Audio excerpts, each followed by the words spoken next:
Guess what? The 2021 Toyota 4Runner finally gets LED headlight standard, and in this night review, we're gonna take a look at all these exterior lights, the interior lights, and get it out on the road and see just how well these new 4Runner headlights do. Now, if this is your first time tuning in for a night video, be sure to look for more in the description below because I do them on a regular basis. Now, this is interesting because this housing looks very similar on the outside with a projector and reflector like the previous 4Runner, and that amber light there is still just a regular incandescent bulb. But now on the upper trims, we've got full LED high and low beams, but low beams will be LED on all trims. High beams will only be LED on the upper trims. But for 2022, I believe the lower trims will all get LED high beams as well. But take a look at that. Toyota still gives you a daytime running light out of here, which is actually halogen, which is surprising. So it's just the high and low beams.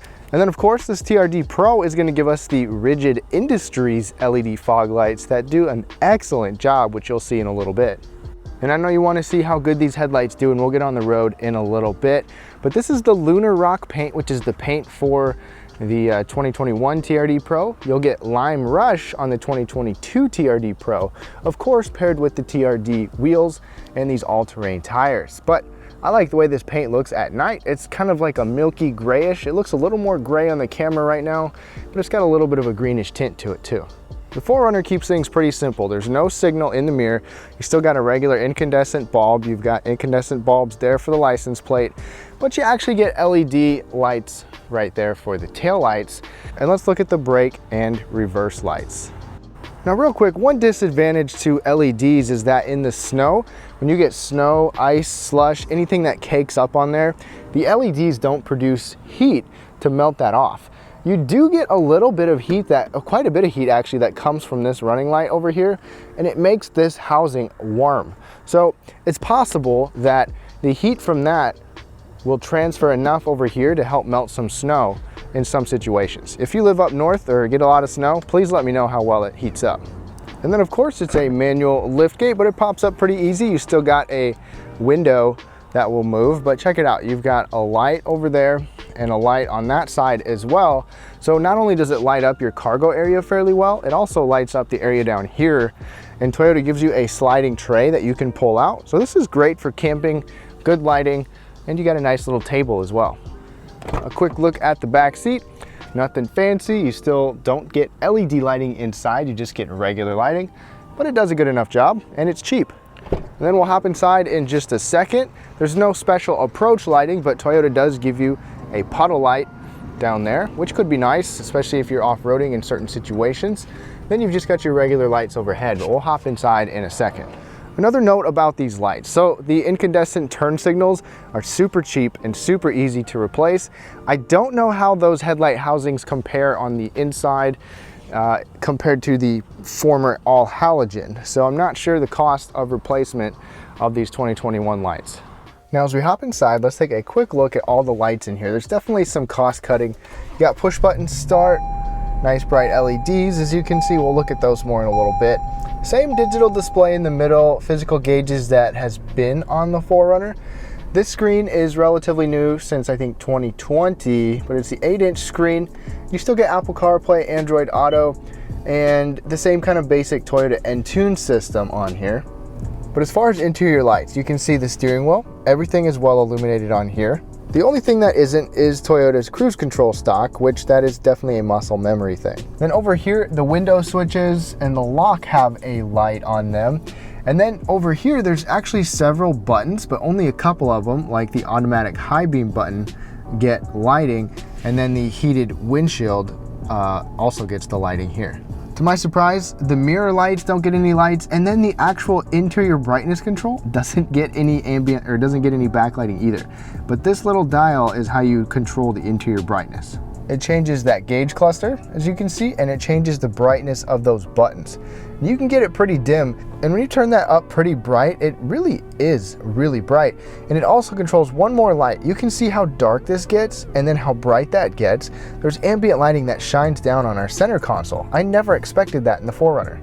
It's that little light right up there. You could put a little piece of tape on it if you don't like it, but then all your off-road controls are illuminated, like your traction control, your garage controls, your crawl control, and multi-terrain select. So all your off-road controls have backlighting, which is great. Of course, all your climate controls have this nice soft, kind of a soft blue backlighting. It can be a little stimulating, but I like the rings around these knobs here as well, and all the buttons that are illuminated. Then down here, things are pretty dark, but that ambient light does help. If I turn the overhead lights on, you got your 4-wheel drive shifter, regular shifter.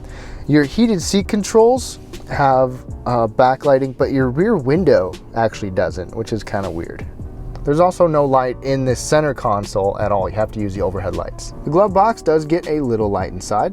That's an automatic dimming rearview mirror.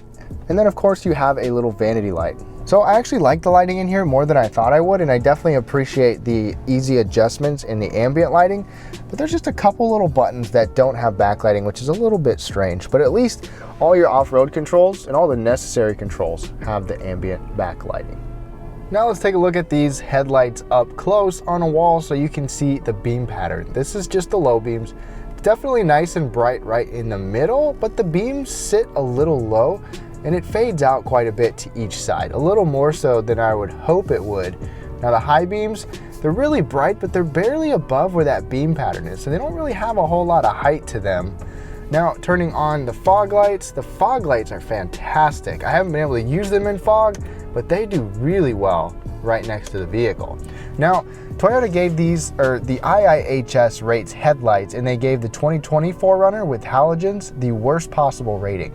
They have not yet rated this 2021 model, so I don't know how they rate them, but let's go ahead and check them out long distance and get them out on the road. All right, now looking out long distance across this long parking lot. So this is where I've been testing a lot of vehicles lately, to where I can see whether or not the lights reach the hill. And on the passenger side, they've reached the fire hydrant and red post barely, but on the driver's side, they don't even reach the hill. So the distance on the driver's side is actually kind of disappointing. It's really bright up until you get to the cutoff line. So maybe Toyota needs to raise the headlights a little bit, or you could do it on your own if you want to. But the fog lights are bright enough to where you can even see those there. But let's go ahead and get these out on the road. High beams, they're not much higher than the actual low beams, but they do a decent job in the middle. Let's go ahead and get them out on the road. All right, y'all, let's get going in this 2021 4Runner TRD Pro at night. Now we're going to start with this point of view look first, and then I'll switch over to the camera over there so you can get a close look at these headlights on some dark roads. The first little bit's not going to be on a super dark road, but I'm going to tell you what I think of them, maybe give you a rating that I would give them, like the IIHS, and be sure to check out some of my other night videos so you can kind of compare them to some other vehicles that I've done recently. But my first impression is I like the way the headlights look when I'm driving out on the road. For the most part, they just don't maybe seem to have quite as good a distance as some, and it's really hard to know right off the bat, but we'll get on the dark road in a little bit. They've got to be better than the halogens. I know they definitely are. I don't know as far as distance, but in terms of illumination overall, they are. Now this 4Runner keeps this 4-liter V6, tried and true, port injected, but my full review is in the description below, or will be soon after, so be sure to check that out if you want to see more details about this 4Runner. Now this 4Runner also has automatic high beams, so there's a little button next to your high beam stock or your turn signal stock to turn those on. I'll turn those on right now. Once you turn your high beam stock forward, it'll be in the automatic mode, and then you can push that button to turn them off. But sometimes the overhead street lights prevent the high beams from turning on, and so far that's been the case. But when we get some other traffic on darker roads, we'll see how well those do. Before we get on the dark roads, I gotta say I like the ambient lighting that Toyota has in here. I don't know if Toyota had that before this year or not. I don't remember, but I like that. There's no automatic dimming mirror over here, but the driver's rear view mirror is automatic dimming. Now my high beams actually just turned on. There's no traffic, but we still have street lights, so the lights aren't overly sensitive to other lights, and I'm glad that they turned on. And a car came around the corner and they turned off right away, so they're quick. And I've had good experiences with Toyota and Lexus high beam systems, and they turned back on. Ooh, and and it just blinded that person. They stayed on as that car came around the corner. I feel bad about that, but definitely not perfect. All right, we're just about to get on a dark road here, so hopefully you can get a really good look at how these headlights actually do. I'll toggle between the high and low beams, maybe even have it on the automatic function for a bit too. We're just in the low beams, but let's switch cameras. And they have good distance when they can shine up. I think they just need to be re-leveled a little bit higher to be more efficient and more effective. But just the low beams, you can see that defined beam pattern, high beams, low beams, and as we flatten out, all right, the distance is definitely not as good as it has been with some of the cars I've seen lately. It doesn't even shine all the way to the end of that corner. So that's disappointing. I like these LED low beams with how bright they are. They just need to be aimed higher. I think that that's gotta be the only thing, but then you run into glare issues. So Toyota might need to update these headlights, and hopefully they do in the next generation. But I'm gonna turn the high beams on. I can see the markers on the road way up there, so you do have good distance. Now the low beams, there's a significant difference there. So the high beams definitely make up for that, even though they're not super high. High beams again, we're on the automatic function. I feel like the brightest part of the high beam is closer to the vehicle than it should be. But I could see pretty well going around that corner there, which is nice. Let's go back into the low beam. The distance just is not quite where I want it. They're bright, but just not the best distance. Lane departure alert, standard on the 4Runner. Automatic high beams are on. And that street light didn't turn them off. But taking a look way out ahead, the high beams do a good enough job lighting up this road. Now the low beams definitely have a shorter beam pattern. Now let me turn on the fog lights. Fog lights on, and that is absolutely significant. If you can see that, it lights up the width and next to the vehicle so well. Well, these are Rigid Industry fog lights, LED, and they do fantastic.